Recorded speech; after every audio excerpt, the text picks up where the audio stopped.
Hello my friends and welcome. Here's a few words from Miyazaki, offering some insight into what Duskbloods is, and the future of FromSoftware. Let's jump right in. My name is Hidetaka Miyazaki. I work at FromSoftware, and I am the director for the Duskbloods. A while back, we had the opportunity to meet with Nintendo to discuss ideas, and during this discussion, we presented a rough outline for the Duskbloods. It was still very bare bones at the time, more a loose string of ideas than a proper presentation. The concept itself was different from anything we'd done before, and Nintendo seemed very interested in helping us make it reality. So that's when the project kicked off. At first, it was being worked on by a small team as a title for Nintendo Switch. However, just as the game started to take shape, we were approached by Nintendo with talk of Switch 2, which led us to revamp our development path with this new hardware in mind. The new hardware's focus on online features allowed us to stay as true to the original vision as possible, which was very good news for us. In terms of structure, we consider it to be a PvPvE title.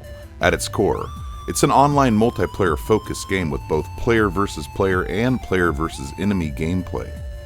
I've always found that the PvPvE structure very interesting. It allows for a broad range of game design ideas, while also letting us leverage our experience of designing challenging enemy encounters. As a side note, please allow me to address one thing.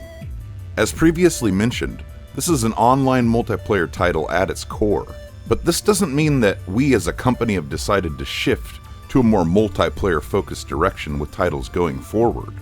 The Nintendo Switch 2 version of Elden Ring was also announced, and we still intend to actively develop single-player focused games, such as this, that embrace our more traditional style. The game's protagonist, or characters controlled by the player, are known as Bloodsworn. The Bloodsworn are a group of whose members have achieved superhuman abilities through the power of special blood. As a general concept, they're similar to vampires, but they're not portrayed as the horrifying monsters you might associate with traditional vampirism. We tried to extract that sort of romantic aspects we found interesting from concepts, such as vampires and blood, and reinterpreted them as Bloodsworn. In the Duskbloods, the Bloodsworn are competing for something known as the First Blood. As human society reaches an end, First Blood flows in an event known as the Twilight of Humanity. The Bloodsworn are summoned to the Twilight of Humanity across a variety of different times and places in a bid to obtain the First Blood.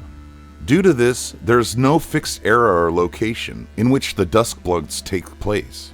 There are more traditional Gothic or Victorian-style maps, as well as those depicting the closing years of the early modern period, like the one glimpsed in the trailer with the train running through it. The Duskbloods directly refers to the Bloodsworn themselves.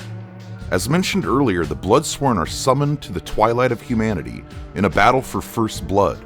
Duskbloods is a collective term for these characters, controlled by the player. In the context of this game, blood is used more conceptually, as opposed to literal, meaning like physical depictions of injury. Blood symbolizes one of the game's key themes: the history it holds, the power it passes on, the fate it weaves, and the marker of those who have surpassed the limitations of their own humanity. Alright, I'm going to keep this one short. More to come on Duskbloods soon.